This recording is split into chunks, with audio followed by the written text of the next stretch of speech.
Okay, is that better? Right, now I'm going to keep everybody awake. So for about 45 minutes or so, I'm going to go over this presentation, and then if we have time, I brought in a mantle clock that I had made quite a few years ago that had gone through some damage. There was a piece of the wood that had to be replaced and refinished. So I'm going to show you how I went about and did that to try to make it as invisible as possible. So only if we have time. So I guess the most important thing to prepare the wood for finishing is sanding appropriately. And about 3 years ago, Bjorn and I did a shared presentation on this, and we were chatting a couple of weeks ago, and he had suggested that it's important to remind people how to do proper sanding. So when you sand, the first thing you need to do is remove the tool marks that are left on the piece. And I think what a big mistake people make is they start with too fine of a grit of sandpaper. And that's why you should always go with the coarsest grit that you need to remove the tool marks. Nothing more coarse, nothing less coarse, because you really don't want to sand for days and days and days with 220 grit sandpaper getting a washboard effect out from your planer or whatever tool you just used. So I suggest that you start with something like 80 or 120 grit, and you work up, not skipping any of the grits, to 220. And it's unusual that you really have to go any further than 220. I know a lot of people go further, but the finer grit sandpapers are really used for finishing a finish, not for finishing wood. You should always use a sanding block, something that's going to keep the sandpaper flat. If you don't, you're just going to follow the undulations on the wood with your fingers. Or at worst case, your fingers will, by pressing down in a specific spot on the wood, they'll take more of the early growth wood off before the late growth because it's softer and it will sand quicker. So you may be creating more damage than you're actually helping the wood to prepare it for finishing. And despite what people think, 120 grit paper doesn't become 220 after it's worn down.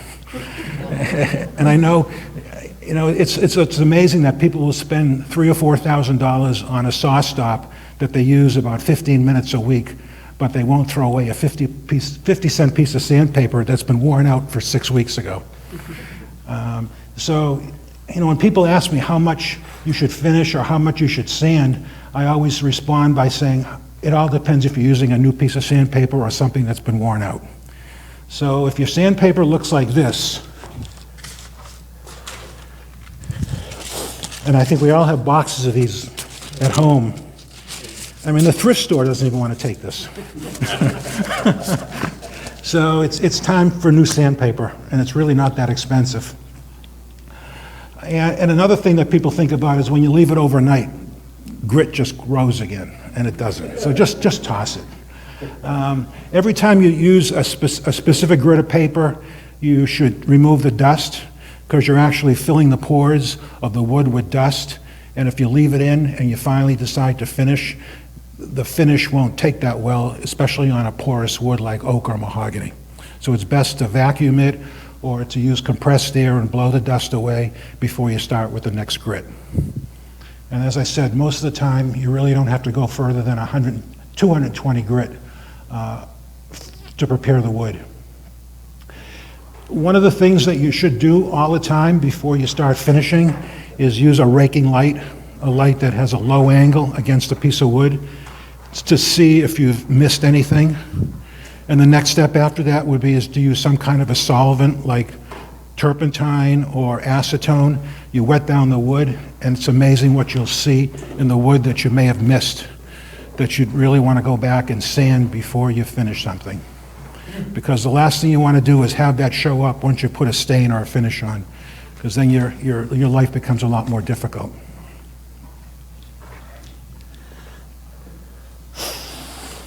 So assuming you've sanded appropriately and your wood is ready, you have to decide what kind of finish you want to use. And there are 6 or 7 different questions that you could really ask yourself when selecting an appropriate finish. The first is the appearance. Some finishes are crystal clear, they hardly put any color on, and other finishes will enhance it to look amber or yellowish over time. So if you're using a piece of maple and you want to leave it looking like white maple, you want to have a finish that doesn't yellow over time. However, if you're doing something with a piece of walnut, actually an amber color on walnut warms it up and makes it look even nicer. So you should really consider the appearance. Protection, if you're doing a tabletop needs a whole lot more protection against abrasions and water and alcohol than something that's more ornamental like a turning that's going to sit on a shelf. So the durability of the finish is really important. Yes? What if you want to use the bowl for food, for chips or something like that? Right. So that's actually been a fairly controversial subject. And the two authors that I follow the most, Bob Flexner and Jeff Jewett, both say that if a finish is fully cured, and assuming you're not going to chip it with a knife, they're safe, just as long as they're fully cured. And it may take a month for them to fully cure, because once the solvent evaporates, there still is a chemical reaction it takes, and it could take up to a month for it to really harden. So if you're really concerned, you can always use something like mineral oil. It's a non-drying oil that's safe to consume, just to keep the wood oiled and not dry out. But if you put any kind of finish on, including polyurethane, and let it cure hard enough, it's really safe. Walnut oil is safe too. Yeah, walnut oil is safe, but you have to be careful with walnut oil because there's a lot of people that have nut allergies. So you got to be careful on what you use. You also need to be careful not to use the type of oil, linseed oil you have up there, because dryers in that contain heavy metals. Right. So, right. So that's why I said mineral oil. Right. There is only one type of mineral oil, yes or no? I don't know. The mineral oil that I buy in a drugstore. And I don't know, I know there's CVS brand, and there's Johnson & Johnson brand, and there's Walgreens brand. Mineral oil, okay. Right. Right, yeah, right. Yeah, you read in the literature, use food safe mineral oil. Right, but, well, all mineral oil is food safe, I think. Right, if it's consumption grade, it's probably safe. I think some of the baby oils are basically mineral oil with scents, and I would not use those. Right, yeah, if it's not labeled mineral oil for consumption, I wouldn't use it. Right, but just remember, mineral oil doesn't dry. It's going to stay. But the good part about mineral oil is it will never turn rancid, because it doesn't come from an animal or a vegetable. It comes from petroleum minerals. It comes from Don't rocks. use the oil that says with NW30. Right, yeah. Okay, some finishes are easy to apply and some aren't. Some you can rub on with a rag or a brush, and you don't really have to be careful about it. And others, because they dry so fast, you have to spray them. So those are the other considerations that you have to use and take into consideration. Rubbing qualities, once you put a finish on, it's very rare that you can just leave it as is. There's usually some rubbing out to smooth it out, to take all the dust nibs out or any of the imperfections out. And some finishes are very easy to rub out. Shellac and lacquer are they're brittle, but they're easy to rub out, whereas polyurethane is really tough and it scratches rather than rubs out. So it's more difficult to put a sheen on polyurethane, that's particularly if it's cured for a few days. So it's just another consideration. If you have a small piece, it's probably not that difficult to rub out almost any kind of film finish. But if you had a large piece, then you're asking for a lot more work to do. If you're working on an antique and you're concerned about reversibility, that's another issue. Some products that you can finish with, like shellac or lacquer, are very, very reversible, whereas polyurethane is almost impossible to reverse and to repair a pageant for something that has a polyurethane coat on it. Just another thing to think about. And last is certainly safety. with all the VOCs that we're contending with. Safety is every month it's becoming more and more concern. So that there's three main groups of finishes. There's the finishes that are called reactive, evaporative, and coalescing. Reactive finishes are those that go through a chemical reaction. They combine with oxygen that's in the air, and they form cross bonds, and they're not the same thing that was in the can when you first put it on. There are finishes like shellac and lacquer that all it is the solvent evaporates, and what's left is the resin that's sitting on the surface. So those are reversible because all you have to do is reinstate the solvent that evaporated, and they will go back into solution. And then there are the water-based type that are called coalescing, and they have both a chemical reaction and they cure by evaporation. And they're just, I really haven't gotten into water-based finishes that much, primarily because I'm more old-fashioned and I like the look of oil-based varnishes and lacquers much more so, because to me, I like the amber look rather than the crystal clear plastic look that you get with a water-based finish. So the reactive finishes include oils and blends of oils and varnishes, as well as varnish. And the varnishes include polyurethane, spar varnish, marine, and wiping, and gel varnishes. So have everybody used most of those type of varnishes? They're pretty popular. Everybody? Good. And also, the reactive finishes also include the two-part finishes like epoxy-based finishes or catalyzed lacquer or some other types of lacquer. What is catalyzed lacquer? So catalyzed lacquer is a product that has a resin in it and a hardener in it and a catalyst. So when the two products are mixed, it's a two-part finish. And when the two products are mixed, there's a chemical reaction that occurs. And that starts the hardening product. So once it's mixed, the shelf life may be months. It's not going to sit on your shelf very long, right? And they're usually used in a commercial setting where a lot of people spray furniture and cabinets, right? Yeah.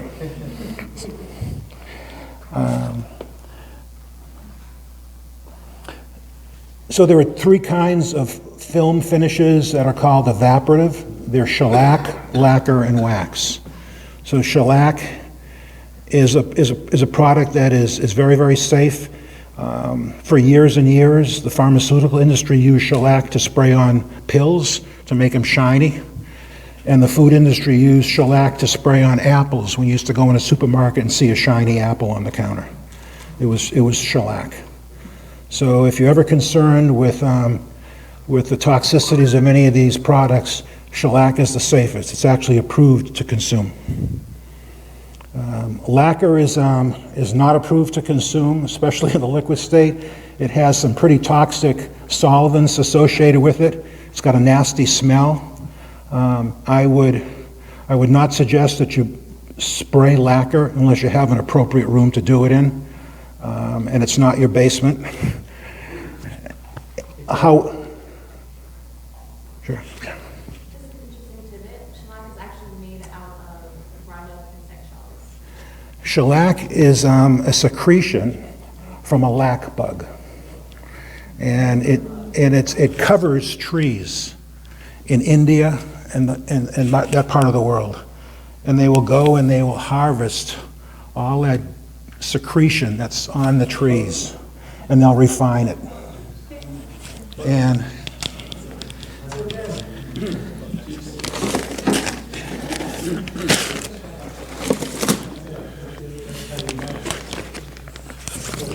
so this is the flakes that you buy that's been refined from the stuff that they took off of the trees. This is orange shellac. This is garnet, which is a really dark color. If you're refinishing an antique, you want it to continue to look old, you'd use a shellac that has a really dark color. And this one is seed lac, which is unrefined. This is what it looks like when it comes off the trees and is ground up. Want to take a look? The tree one? Yeah, you take a spoonful. The most, let me see.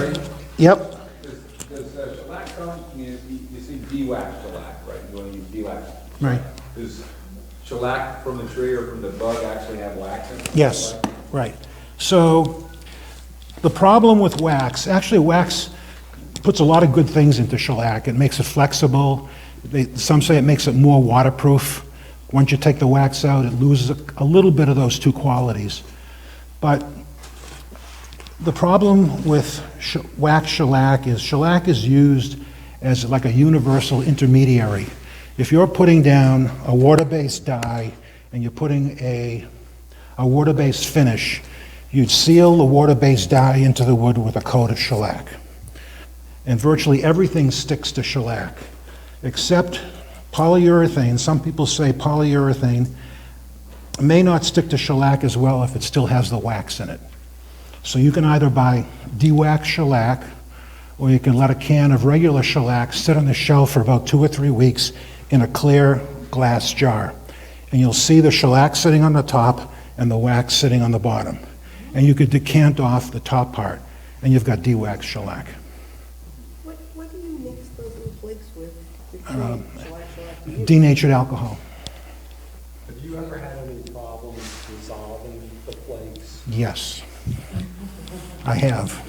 So the more refined shellac is, this is shellac that's about 10 years old, and it's, I don't know, the chemical name is polymerization. It's become hard. It's not going to go into solution. It should be, loose flakes. And there maybe some water gone into it, and it caused a reaction, and it's hardened up. So if I put that on the bottom of a bottle of alcohol, it'll probably never go into solution. But if it's in the flake state, It will. It will. It'll last. It should last forever. No, you couldn't grind that lumps up. It's the.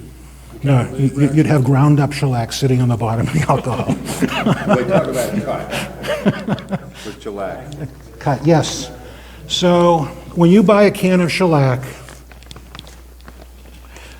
like this is amber shellac.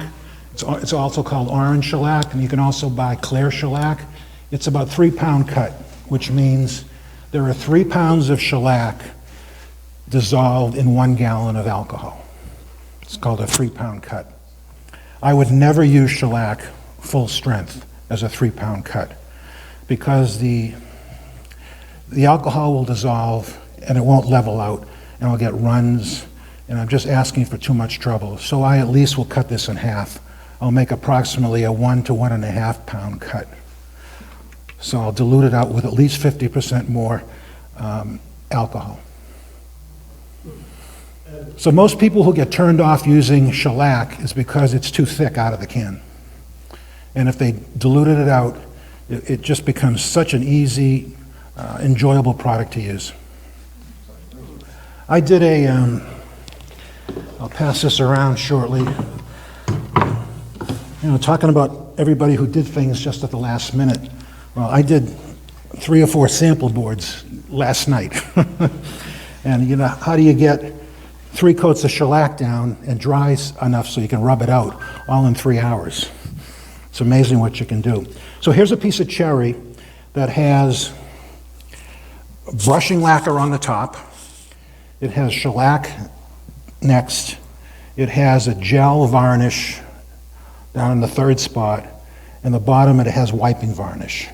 And all wiping varnish is regular full-strength varnish diluted out with its solvent. So you can see the differences in how it makes, there's no stain, there's no coloring, it's just a finish sitting on top of a piece of cherry. You can see how different finishes have different effects.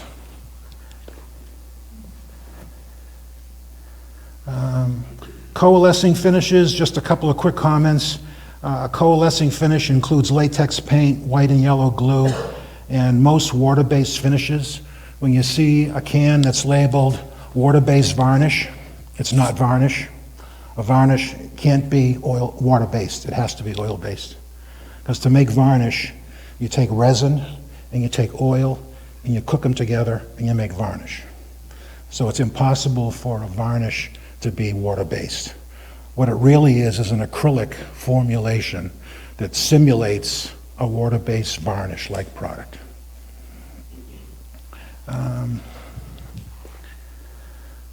So let's sort of go through the steps. We'll start with oil.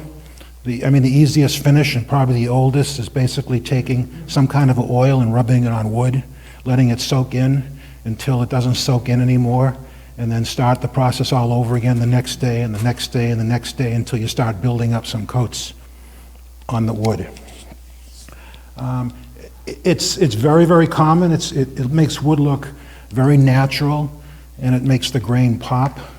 And especially if you're putting it on a darker wood to begin with, it'll really enhance the figure in it. There are two types of wood: boiled linseed oil, and which, as you said, boiled linseed oil, well, there's no such thing as linseed oil. It's really flax oil. It comes from the flax seeds, and they create oil. And because raw linseed oil takes a very, very long time to dry, they have to add drying agents to hasten that process. And years ago, they used to use heavy metals, including lead. And that's why this was really toxic to use on any kind of, anything that would come in contact with humans. But they don't use lead anymore. They use something else. They used to make boiled linseed oil. If it's boiled in the absence of oxygen, it becomes boiled linseed oil. You really don't have to add anything to it. And it will dry quicker.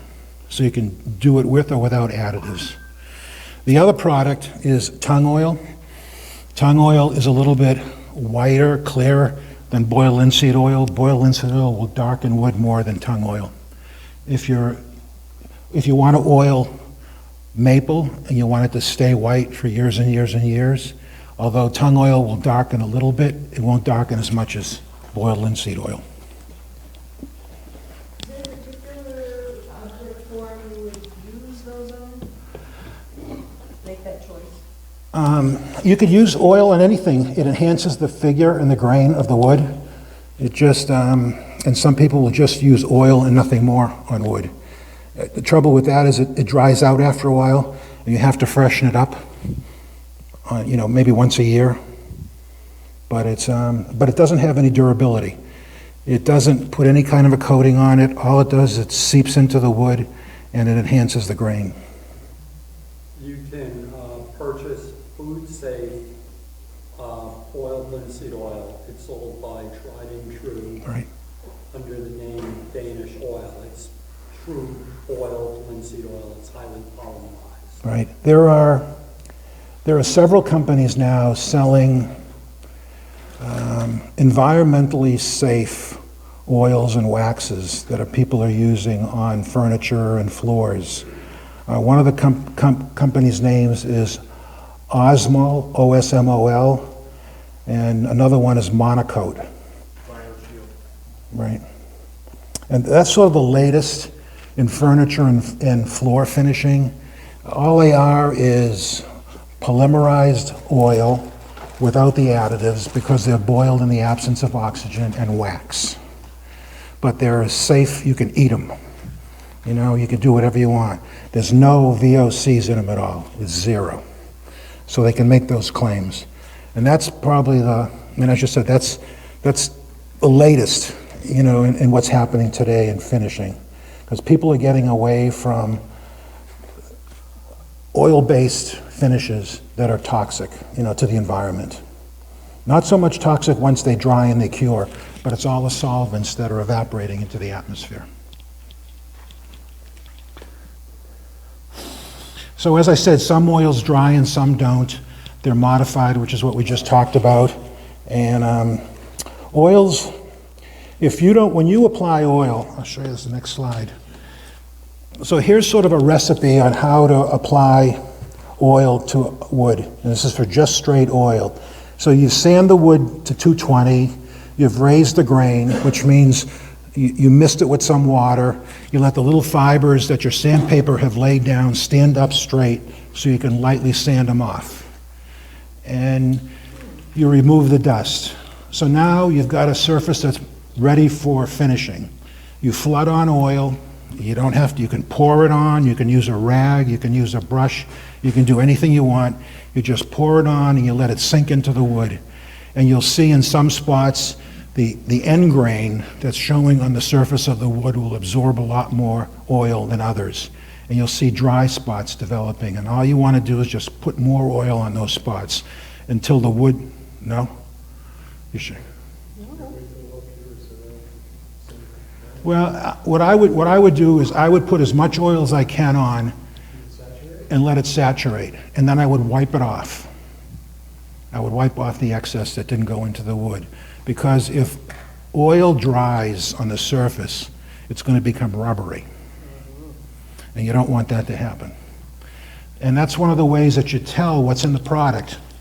So if I had a can of, where's my boiled linseed oil? Right in here. You could see where it's dried, it's rubbery. You want me to pass it around? No, I don't think so. People have seen this before, right? It's rubbery. And you don't want that to happen on the top of your wood. So once you put the first coat on and you've wiped it off, you've got to go back every hour or so for a little bit, because as it warms up in the room, it might come to the surface. And you want to keep rubbing that off, because you don't want that excess oil to dry in your wood. Then you repeat the process the next day, and the next day, and the next day, and you do it for 3 or 4 times, and then you've built up a really nice patina on the top of the wood. You don't have a film finish on it, but you have a really nice looking wood that's been saturated with oil around all of the cells at the surface. So it doesn't really penetrate into any further than the surface? It gets in, but not very deep. But it doesn't lay on the surface. It bathes the cells that are near the surface of the wood.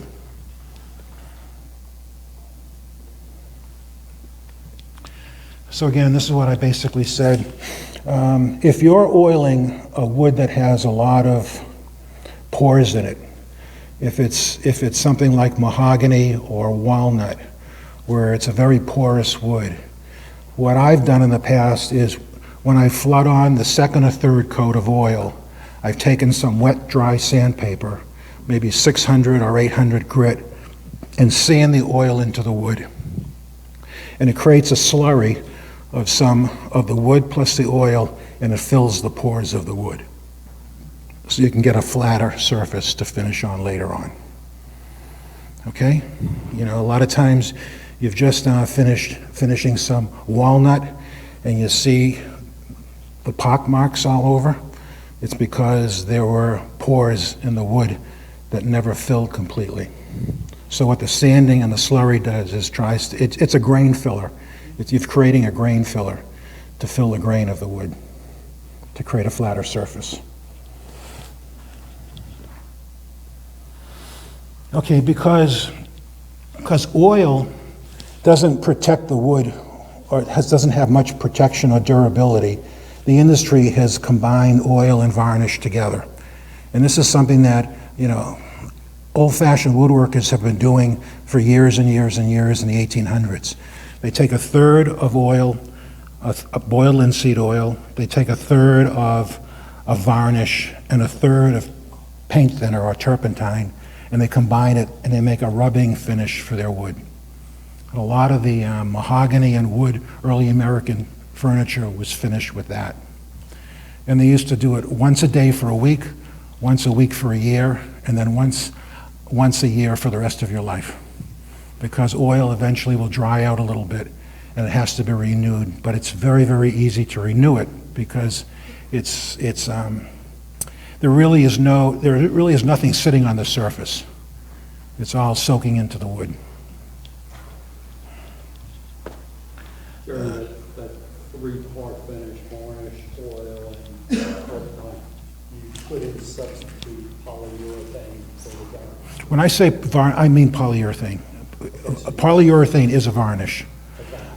It could be a urethane varnish. It's the type of resin that they include in the varnish. So polyurethane has a polyurethane resin. Alkylate is another resin that you could put into a varnish, or phenolic is another type of resin. But polyurethane, people call polyurethane, but it really is a varnish. So you could do a third, and a third. Years ago, there was a famous furniture maker called Sam Maloof, who came out with his own furniture finish, and that's exactly what it was. It was oil, varnish, and turpentine mixture, a third, a third, a third. And then you couldn't substitute mineral spirits for the turpentine? Sure. You can? Yes. To me, they're the same. Okay. I don't think there's any difference. And another thing you could add is this.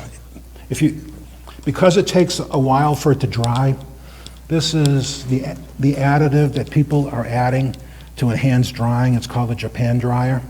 And you could take like a third of a capful and put it in. If you're mixing a quart of this oil varnish turpentine blend, it just speeds the drying a little bit faster. I think this you can still buy at Home Depot. Okay. So wipe on varnish is plain old-fashioned varnish that's been diluted out to make it thinner. One of the problems with varnish is at full strength, when you brush on varnish, it takes a long time for it to dry. And while that drying occurs, all the junk that's floating around in your shop is going to land on the wet varnish. And you're going to get hair and nubs and dirt and everything else that's floating around. And that's why people don't like to use full-strength varnish. It's a great finish, but the problem is it takes too long to cure. So one of the solutions they've diluted out about 50%. You just basically wipe it on and you wipe it off. And it doesn't really, it takes a lot longer to build up a coat, a thick enough film, but you eliminate the problem of everything falling on it when it's curing.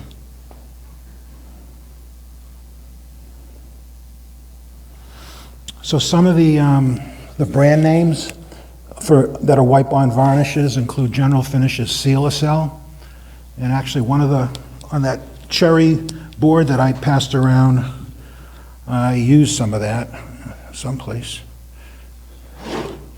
Here it is.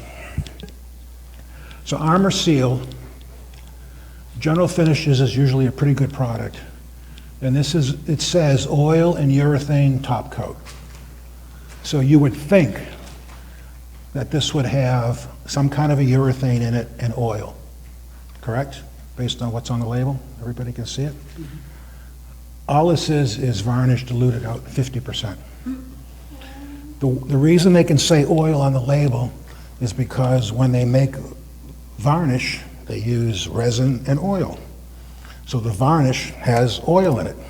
Although it's not oil any longer, it's varnish. So most of the finishes are very, very, very misleading. You have no idea what's in them if you just read the cans. So this has the first ingredient, which is at the highest level. It has mineral spirits. Mineral spirits is what evaporates, right? It's just a solvent. Nonane, N-O-N-A-N-E, is the second ingredient. Does anybody know what that is? No chemist in the room? Another name of it is kerosene. It's kerosene, another solvent. So then you finally get urethane resin and alkyl resin. So it has two types of resin in it. And then it has a metal dryer, which is similar to the Japan dryer that I showed you, because varnishes take a long time. So you would think that this is an oil and varnish blend, but it's not. All it is varnish that's been diluted out by kerosene and mineral spirits. It's unfortunate that the industry thinks we're all stupid. They don't care. They don't care. They just, Because there really isn't that many different things, so they rebrand and repackage things that are the same old, and just call them different things. So you could take like a can of Russian varnish, like Minowax polyurethane, cut it by 50%. You've got twice as much at half the cost. Right. Right. Here's something that I don't understand. So everybody in this room probably does a friction polish, right? And a friction polish is really a wonderful way of finishing. It simulates a French polish that's done, except you don't have to do all the rubbing because the lathe is spinning. And when I would do a French polish, I would use shellac, I would use alcohol to dissolve the shellac, I would use some kind of an oil, probably mineral oil, to lubricate it because it dries so fast you don't want it to stick.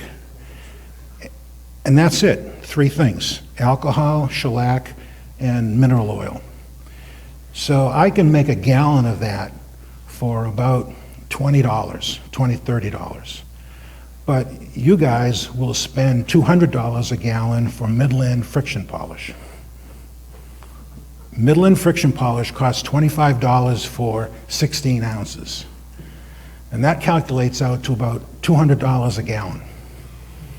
And all you're getting in Midland friction polish is denatured alcohol, shellac, and oil. That sounds like Captain A's joy juice. Maybe. But it's convenient, and it's in the same ratio, and it's just there to get, and it makes it very, very easy. And it's the same as like a crystal. So I think I went over all of this.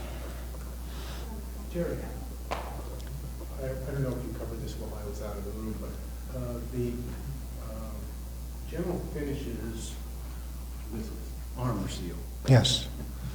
oil and urethane top coat. Yeah, I just did. What is urethane?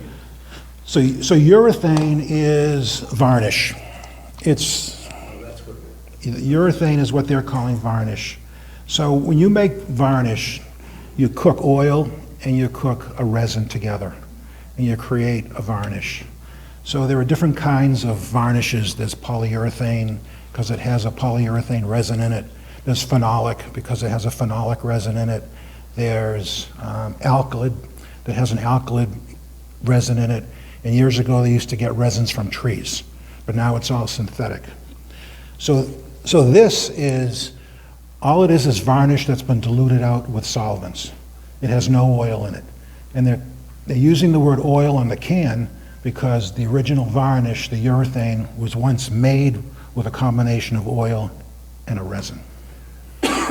So you can buy this for $25 a can, which I have, or which is even worse, they have another product that they call a Sealacell, which is even this diluted out more so. So you use this as a pre-wash on your. The Sealacell is because I bought it. Sealacell is this diluted out even more. It's a little bit more orangey than that. This is orangey, if you look in the can.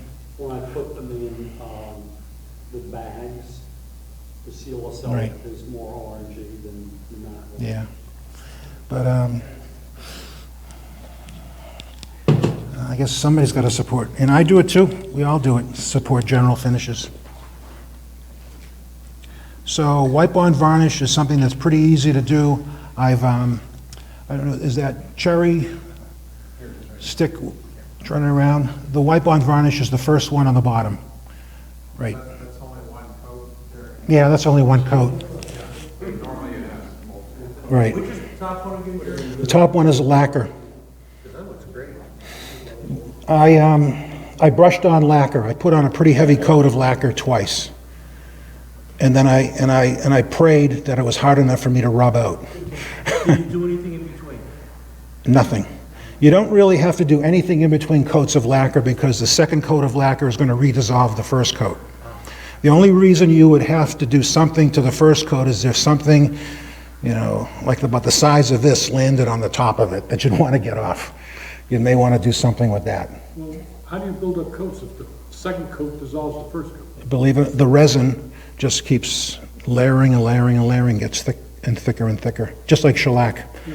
The alcohol in shellac will dissolve the layer right beneath it as well. And which lacquer do you use? I used to use Deft as a brushing lacquer, and I used to buy cans of aerosol spray. I can't get Deft anymore, so I've been trying out Minwax lacquer. Use Sherwood Williams. It's the commercial grade lacquer. I Right. really like the spraying. Yeah. Yeah. They sell it in an aerosol can? No, you have to buy it. It's only sold in gallons or 5 Right. gallons. So what do? Do you spray outside? In the, This is Sherwin Williams. What's that? This is owned by Sherwin Williams. yeah.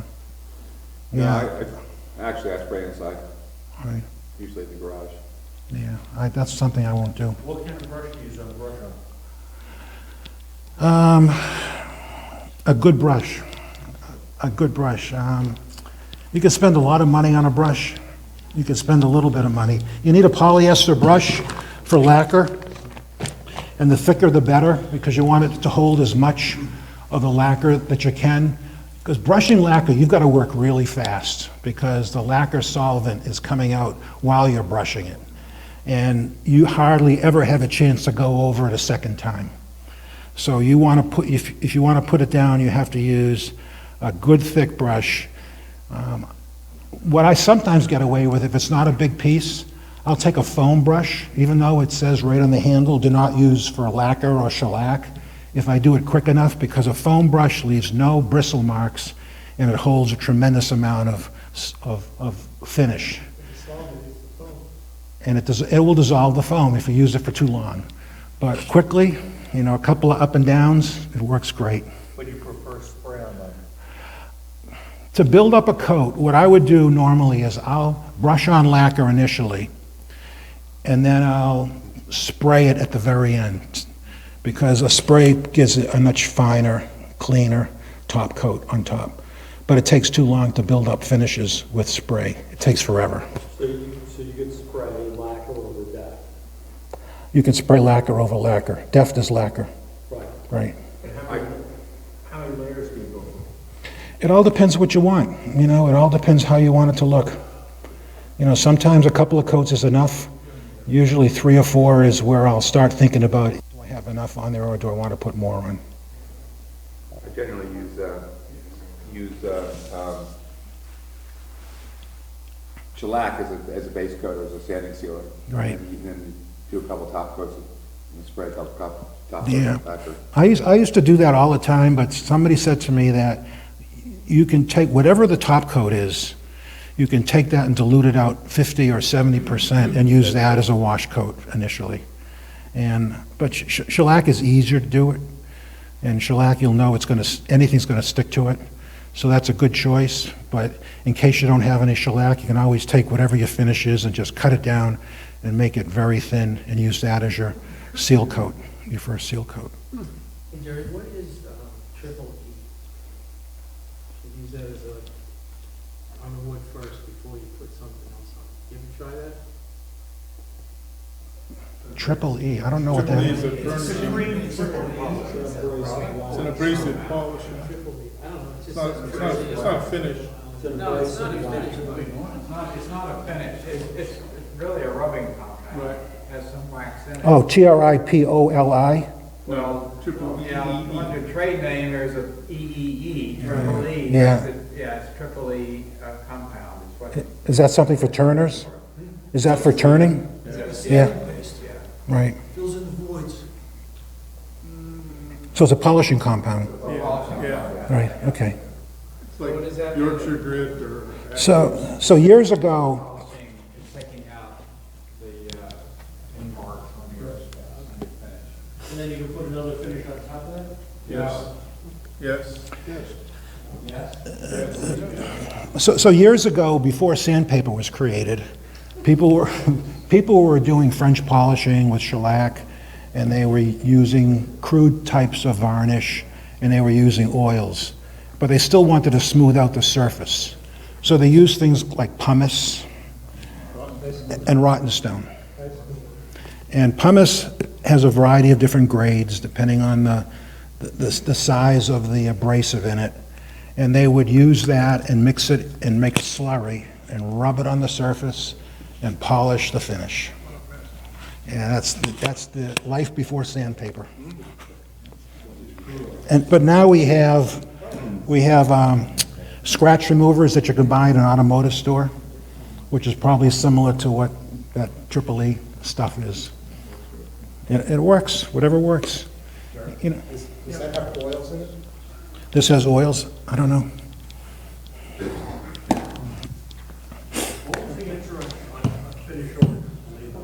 You can. You can? Yeah. Basically, what triple E is triplet, the powder, in some sort of a matrix. And usually it's mineral oil or beeswax. Right. So you can put like friction polish on that, or? Yeah, yeah. People who make triple E's, the paste, they make both the paste and a liquid. Also sell a wax to go on top of it. I forget the name of it. I mean, friction polish is really a wonderful thing for turners to use. It comes out beautiful. It's shellac, so it has a nice, rich amber color to it. It's repairable, and it's hardly any work. You know, you just hold the thing there until your fingers start smoking.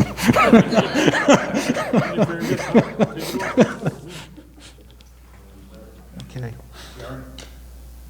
One thing about polybrush, people don't know it. You're gonna buy a polybrush, buy a Jen, Jen. Forget the other ones. The other ones are all useless. Jen. Jen brushes, huh? That's the top of the line. Brushing varnish. So brushing varnish is the thick varnish that's polyurethane or alkylate, if you can still find it, because it's difficult to find in the stores. Cabot's used to make a beautiful line of varnishes that are just probably not legal to make anymore because of all the VOCs in them. And one of the things, when you see a can and it says, do not dilute this out more than 10%, don't even listen to that. The reason they say that is because they're limited to how much VOCs that product can give off into the atmosphere. So they're saying to you, you can't put more than 10% in because I've agreed to limit it to the government. But if you're putting on a brushing varnish and it's too thick to put on, there's no reason why you can't add as much solvent in that can as you want to make it more user-friendly. And why do varnishes cost different prices? If you look at the label, it's the amount of solids that's included in a varnish. You could buy a varnish that has as low as 25% solids in it, or you could buy something like Epiphan's, which is a marine varnish that has over 40% resins in it. And that stuff is so thick, you have to dilute it out. But you're paying for that. You're paying for the amount of resins in the can. You need it too, no? You, Boiling water? you can, yeah, I've actually never tried that. You know, I think a lot of the guys that with mahogany builders, that's how they do it. Right. The only thing I've ever heated up is hide glue, and I've heat the wood up to give myself more open time. But I've never taken a finish and put it on a stove. No, in a pot of boiling. Put a bottle away, yeah. So brushing varnish, if you take it out of your can, just like we were talking about shellac, if it's too thick and you're getting too many runs and sags on it, or it's drying too slowly, just dilute it out. Whatever the solvent is, you can dilute it out with it. Okay, gel varnishes. Gel varnishes are varnishes that have been mixed in a thickening agent. And it's the same thickening agent that food industry uses to make mayonnaise and ketchup. You know, it's thick, and you can make a little mound of it, but it slides back and forth very easily. So, and the nice part about gel finishes is that it sits on top of the wood. It doesn't sink in the wood. So here's a piece of poplar. And poplar is known to be a very, very blotchy wood. So I took some, this is This is a walnut wiping stain that I wiped on the wood and I wiped it off. Then I wiped it on and I wiped it off. I put 2 coats on it. And this is the blotchiness. This is the wood. And it's not very pretty. So what I did over here was I took a gel stain that has a stain in it as well as a varnish. It's a combination of the two. And it sits on top of the wood. And I was able to put a lot more stain on it in a more consistent color. And then over here I just brushed on some lacquer to give you an idea of what a finish over it would look like. So a lot of people will play around with poplar. It's not very nice to stain, but it's a nice, beautiful wood to work with. It paints great. But if you do want to make something that has a stain color on it, or it looks like other types of furniture in your house, use a gel stain. I can pass this around too.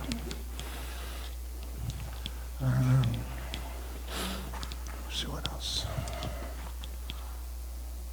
I guess here's another sample I can show you. This is a piece of maple. And for those of you who've done a lot of work with maple, you know maple is a tough wood to stain. It's a very tight-grained wood. It doesn't have a lot of teeth on the surface for stains to hook onto. So a lot of times you put a stain on and you wipe it off and you hardly see any color on it. So this bottom section is a wiping stain that I put on. It's, did I bring it with? It's Old Masters.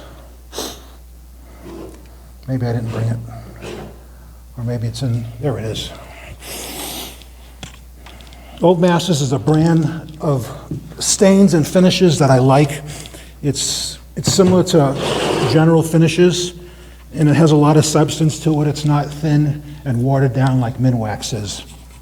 So this was this finish on maple, and I wiped it on, I wiped it off, and wiped it on, and wiped it off, and I couldn't really get much more color than this on it.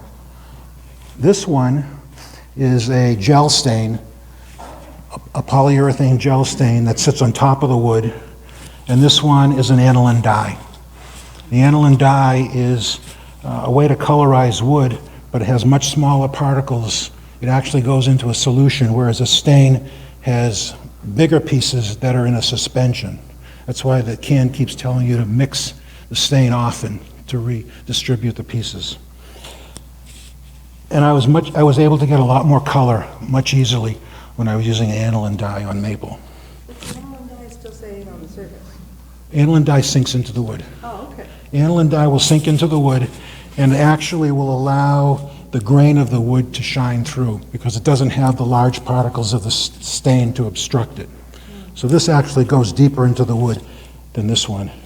But the gel stain sits on top. The gel stain, if you put it on thick enough, it's almost like paint, you know, because it's sitting on the top of the surface. But again, I put a coat or two of lacquer on it. And I could have used any finish on this. The only reason I use lacquer is because it dries so quickly, and I was running out of time. Sure, one thing you mentioned, if you use dyes, it raises the grain. So before you put it on, raise the grain, same. Right.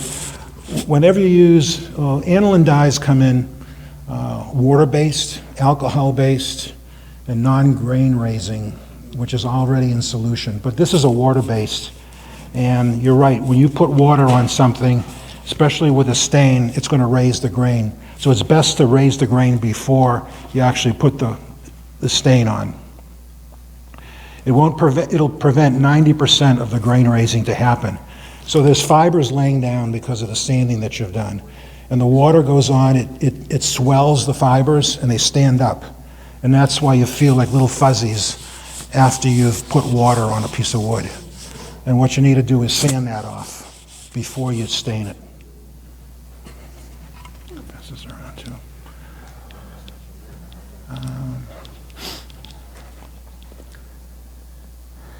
So we talked a lot about shellac. Comes pre-mixed or in dry flakes. There's different colors. We talked about how to de-wax shellac.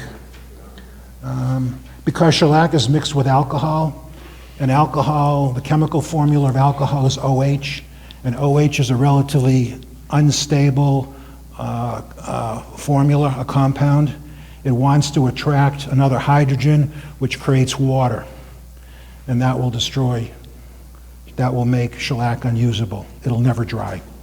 So if you have a can of shellac that's been laying around for a long time, you want to test it to see if it's going to dry. You don't want to find out too late when you've already painted your project with it. Put it on a piece of glass, a puddle of it on a glass, and wait to see if it dries. If it dries, it's still good. If it doesn't dry, if you could still put a thumbnail, a fingerprint in it, throw it away, because it's not going to cure hard enough. If you're using shellac on a hot, humid day, and you are struggling with it because the alcohol is evaporating too quickly and you're not having time to finish your project, you can use a different kind of alcohol that will extend your open time with the shellac. So, and I think one of the brands is butyl alcohol. It's a bigger molecule than methyl alcohol is, and it just takes longer time for it to evaporate. So you have longer time to work with the shellac. I mean, shellac is pretty easy to put on. You can use a brush, a pad, or spray. It dries fast. And to help you with the speedy drying, it's best to dilute it out like I was talking about before. Shellac and lacquer are both similar. They're a film finish that are hardened because of evaporation, but they both dry very, very quickly.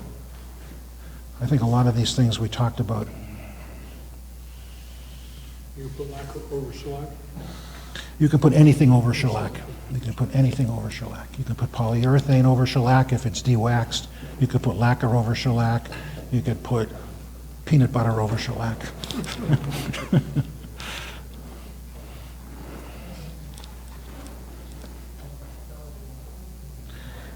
And the last kind of finish that I'm going to talk about is wax. You know, wax doesn't make a very good finish, but it makes a great polish. And we all know that, well, you know, a lot of the turning objects you've used with wax. And I use, where's my wax? So this is sort of regular standard wax that's made by Minwax. There's been, I mean, it's just straight wax. It's clear. If I'm using some dark wood, there's a product called Brie Wax that comes in about a dozen different colors, and it has toluene mixed in it, and it actually has a nice color, and it creates a better solvent for the wax, and it makes just a better product when it comes out. And this, I don't know if people have bought Renaissance wax. Renaissance wax became famous when people were doing restorations. They were told that they couldn't use any kind of wax that had an acid pH. And this was one of the few waxes that had a neutral pH in it because they were worried about the antiques surviving for another 300 years. So Renaissance wax was one of the products that had a neutral pH in it, and that was their claim to fame. Okay. But that's about the only difference? That's the only difference. It's a petroleum-based product. It doesn't come from animals. It doesn't come from trees. It doesn't come from bees. It's a petroleum-based, and it has the right consistency. Yeah, probably. But at $30 for 4 ounces. That's about all that I had. I don't think we really have time. I was going to show how I do a repair on that clock, but I think maybe we could save that for another meeting. Just in the interest of safety, could you just talk about the spoles or rags that you might? Yes, good point. Anytime you're using anything that's oil-based, there is a possibility of spontaneous combustion occurring. So when you wad up a paper towel or a rag or an old brush, in the process of it drying and mixing with the oxygen in the air, it gets warm. And if it's compressed enough, it could get hot and it could combust. So what you do is you either lay them out flat on a cement floor in your garage or your basement, and they'll dry fine because they're not going to hold any heat because they're laid out flat. Or you put it in a bucket of water. You submerge it in water. Especially linseed oil and walnut oil. Anything that has oil in it, anything, whether it's finish, anything. I wanted to add something, if I might. Sure. A number of us use the Beal system for polishing. I'll talk about polishing, but like we're using polyurethane or the wiping varnishes to finish up after your varnish is cured. There's a system called the Beal system. It's a series of three wheels, fabric wheels, that the first one we talked is 888, which we were talking about earlier. First you would take your piece after your finish is cured, then sand it to 400, 600, somewhere in that range, and then use the Beal system. The first stage, which would be AAA, the second stage is another compound they call white diamond, and the last stage is wax. Carnauba wax, I believe, yeah. So it's very popular among the wood turning community as a way to fairly quickly get from your cured finish to a nice, shiny, smooth surface.